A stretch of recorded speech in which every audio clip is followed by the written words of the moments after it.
बिस्मिल्लाहिर्रहमानिर्रहीम। शुरू अल्लाह के नाम से जो बड़ा मेहरबान नहायत रहम करने वाला है। मेरी प्यारी मौजूद बहनों और बेटियों, अस्सलाम वालेकुम। आज मैं आपको सूरह बकरा की आयत नंबर 10 था 14 का लफ्ज़ी तर्जुमा और तशरीह बताऊंगी।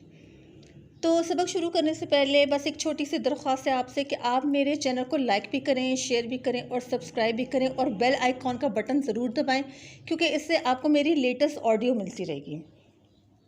तो सबक शुरू करने से पहले दुआ पढ़ लेते हैं। रब्बि इश्रह ली सदरी व यस्सिर ली अमरी वहलुल उक़दतम मिन लिसानी यफ़क़हू क़ौली रब्बि यस्सिर वला तुअस्सिर व तम्मिम बिल खैर व बिका नस्ताईन या फ़त्ताहो या फ़त्ताहो या फ़त्ताहो रब्बना ज़िदना इल्मा व आमला रब्बना ज़िदना इल्मा व आमला या फ़त्ताहो आमीन सुम्मा आमीन। तो सबक शुरू करते हैं। बिस्मिल्लाहिर्रहमानिर्रहीम।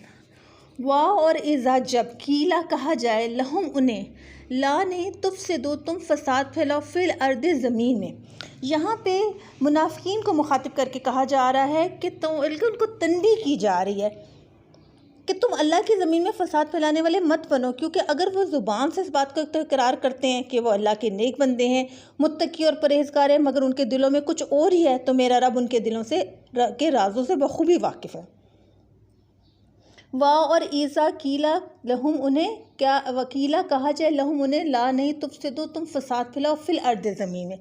कालू तो वह कहते हैं इन्ना माँ बेशक नानू हम मुस्लिम हम ही संवारने वाले हैं। यानी वो तो इस बात को मान ही रहे कि वो ज़मीन पर फसाद फैलाने वाले हैं, बल्कि वो ये कहते हैं कि हम तो इस ज़मीन को दुनिया को संवारने वालों में से हैं। इस आयत में दिलों के बीमार होने की दलील पेश की जा रही है। वो दिन रात फसाद फैलाने वाले में और हक की शमा बुझाने में मसरूफ़ हैं। और अगर उनकी रेशा दवानियों की तरफ तवज्जो दिलाकर उनको बाज रहने को कहा जाता है तो उल्टा घूरते हैं और कहते हैं कि आप हमें फसादी कहते हैं, हम ही तो अमन और इस्लाम के लिए इस वक्त कोशा हैं। अब जो शख्स इस बात को मानने के लिए तैयार ही ना हो कि वह फसाद और इंतशार नहीं फैला रहा, तो इसके कल्ब और नज़र को बीमार ना कहा जाए तो और क्या कहा जाए। अल्लाह ताला हमें और हमारे इस्लाम को इस किस्म के इंतशार पसंद लोगों से बचे, आमीन। अब सबक की तरफ दोबारा वापस आते हैं। वाह और इज़ा कीला जब कहा जाए लहुम उन्हें ला नहीं तुफ से दो तुम फसाद फैलाओ फिल अर्द ज़मीन में। कालू तो वो कहते हैं इन्ना माँ बेशक नानो मुस्लिम हम ही संवारने वाले हैं। आला खबरदार या होशा इन्नहुम बेशक वो हुमुल मुफसिदून वही फसादी हैं, वलकिन लेकिन ला यशरून वो तो इसका शऊर ही नहीं रखते। यानी वो इस बात का शऊर ही नहीं रखते कि वो ये फ़रेब अल्लाह ताला से नहीं करते बल्कि उसके रसूल से कर रहे हैं। मगर अल्लाह ने तो उन्हें बता दिया था कि जो अल्लाह के रसूल के साथ फ़रेब करेगा तो वो ख़ुद अल्लाह ताला के साथ ही फ़रेब कर रहा है। इस धोखाबाजी का वबाल उन्हीं पर पड़ेगा और इस्लाम और अल्लाह ताला के रसूल का कभी भी कुछ नहीं बिगड़ सकेगा। हज़रत अबू हुरैरा रज़ी अल्लाह ताला अन्हु से रवायत है कि नबी सल्लल्लाहु अलैहि वसल्लम ने फरमाया कि जो शख्स मेरी उम्मत में ख़राबी पैदा होने के वक्त मेरी उम्मत की पैरवी करेगा तो इससे 100 शहीदों का सवाब मिलेगा। सुभान अल्लाह, सुभान अल्लाह, कितनी प्यारी हदीस है जी। अच्छा, अब हम सबक की तरफ वापस आते हैं। वो कहते हैं अला खबरदार या होशा अन्नहुम बेशक हुमुल मुफसिदून वही फसादी हैं, मुफसिदून वही फसादी है, वलकिन लेकिन ला यशरून वो इसका शऊर भी नहीं रखते। वाह और इज़ा जब कीला कहा जाएगा लहुम उन्हें आमनू कि तुम ईमान लाओ, कमा जैसे कि आमनन नासु ईमान लाए थे वो लोग। कौन लोग? जो उससे पहले ईमान लाए थे, जो नबी सल्लल्लाहु अलैहि वसल्लम के मज़हब इस्लाम पर धड़ाधड़ दाखिल हो रहे थे। ना से वो नमाज़ पढ़ते थे बल्कि वो बहुत ही मुत्तकी और परहेज़गार थे। उनके बारे में कहा जा रहा है कि वाह और इज़ा कीला जब उन्हें कहा जाए लहुम वास्ते उनके आमनू के ईमान लाओ जैसा कि ईमान लाए थे अमन ना से वो लोग। कालू जो कहते हैं तो उन्होंने कहा तो वो कहते हैं अनो मिनू क्या हम ईमान लाएँ, कमा जैसा कि आमनस सुफ़ा ईमान लाए थे बेवकूफ़ लोग। अच्छा, अब यहाँ पे मुनाफिकीन क्या कह रहे हैं कि वो उन लोगों को ये बताना चाहते हैं कि ये लोग जो हैं बेवकूफ़ हैं, जो मेरे प्यारे नबी सल्लल्लाहु अलैहि वसल्लम के मज़हब पर इस्लाम ला रहे हैं। उनके नज़दीक ये लोग बेवकूफ़ हैं, लेकिन हम लोग अक्लमंद हैं। कैसे हम अक्लमंद हैं कि हम एक बहुत अच्छे मज़हब पर हैं, हम अपने बुतों की पूजा करते हैं, हमें जो तकलीफ़ होती है हम अपने बुतों से मांगते हैं जाके, और उनके नज़दीक मज़हब इस्लाम में दाखिल होने वाले लोग सिर्फ़ और सिर्फ बेवकूफ़ हैं। वाह और इज़ा कीला जब कहा जाए उन्हें लहुम वास्ते उनके आमनू कि तुम ईमान लो, कमा आमनन नासु जैसा कि कौन लोग ईमान लाए थे? मुत्तकी परहेज़गार लोग। तो कालू तो वह कहते हैं अनो मिनू कि हम ईमान लाएँ, कमा जैसा कि आमन सुफ़ा ईमान लाए थे बेवकूफ़ लोग। अला ख़बरदार, अब फिर उन्हें तनबीह की जा रही है, उन्हें होशियार किया जा रहा है और ख़बरदार किया जा रहा है। इन्नहुम बेशक हुमुस्सफ़ाउ बेवकूफ़ तो वो खुद हैं मगर वो ये जानते ही नहीं हैं। अब आप देखें यहाँ छोटी सी एक मिसाल दी जा रही है कि किस तरह जो है ये लोग ये ज़ाहिर करने की कोशिश करें या ये बताने की कोशिश करें, यहूद या मुनाफिकीन ये बताने की कोशिश करें कि ये सवाल करें कि क्या हम उन लोगों जैसे बन जाए इस्लाम कबूल करके जैसे वो लोग बेवकूफ़ी की आखिरी हद तक पहुंचकर नबी के हाथ पर बैत करें और इस्लाम ला रहे, तो क्या हम उनकी तरह बेवकूफ़ बन जाए। लेकिन जहाँ मेरा रब फरमा रहा है कि बेवकूफ़ असल में वो लोग हैं यानी मुनाफिकीन या यहूद हैं, लेकिन वो तो ये जानते भी नहीं। वाह और इज़ा जब लकुल्लज़ीना वो मिलते हैं आमनु ईमान वालों से तो उनसे कहते हैं कि हाँ हम ईमान ले आए, मतलब उनके सामने यही ज़ाहिर करते हैं कि हम ईमान ले आए।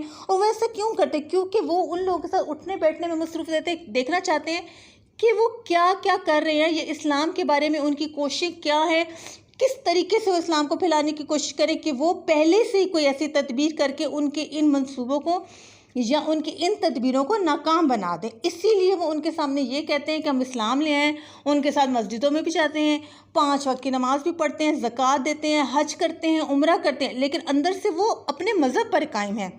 वाह और इज़ा जब लकुल्लज़ीना वो मिलते हैं अल्लाज़ीना किन से आमनु जो ईमान वाले लोगों से, कालू तो वो कहते हैं आमन्ना हम ईमान लाए हैं। वाह और इज़ा जब खलू वो अकेले होते हैं इला तलब शयातीनिहिम कौन से अपने गुरुओं या शैतानों के पास, तो कालू तो वह कहते हैं इन्ना बेशक माँ अकुम हम तुम्हारे साथ हैं, इन्ना माँ बेशक नहनु हम ही मुस्ताज़ून उनका मजाक उड़ा रहे हैं इस तरीके से।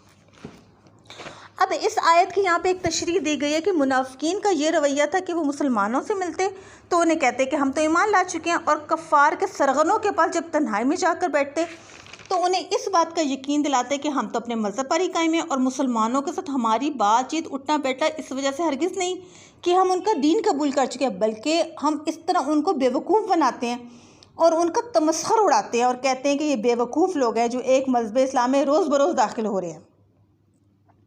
लेकिन जब वो अकेले होते हैं और जब अपने साथियों के साथ अपने गुरुओं के साथ बैठते हैं तो उनको जाके ये बताते हैं कि जी हम तो जो है उनका मजाक उड़ाते हैं, आपके साथ हम रहते हैं, जो आप कहेंगे हम वही करेंगे, आप लोगों के साथ रहेंगे तो हम ऐसे ही करेंगे जिस तरह के आपने हमें तरीका बताया करने का। और हम उनके मज़हब में बिल्कुल भी दाखिल नहीं हुए, बल्कि हम तो सिर्फ ये देखने के लिए गए कि वो उनकी क्या क्या मसरूफियात हैं और वो क्या इस्लाम की खातिर कर रहे हैं। यहाँ एक छोटा सा हदीस है कि हज़रत अबू मुसैरा रज़ी अल्लाह ताला अन्हु से रवायत है कि नबी सल्लल्लाहु अलैहि वसल्लम को मैंने फरमाते हुए सुना कि उन्होंने कहा कि मैंने जिसने किसी बद मज़हब की ताज़ीम और तौक़ीर की तो इसने इस्लाम के ढाने पर मदद दी। हज़रत अबू उमामा रज़ी अल्लाह ताला से रवायत है कि नबी सल्लल्लाहु अलैहि वसल्लम ने फरमाया कि बद मज़हब दोज़ख वालों के कुत्ते हैं। एक और जगह हज़रत हुज़ैफ़ा रज़ी अल्लाह ताला से रवायत है कि उन्होंने कहा कि मैंने नबी सल्लल्लाहु अलैहि वसल्लम को फरमाते हुए सुना कि अल्लाह ताला किसी बद मज़हब का ना रोज़ा कबूल करता है, ना नमाज, ना ज़कात और ना ही उम्रा, ना जहाद, ना नफल और ना ही फ़र्ज़ नमाज़ें।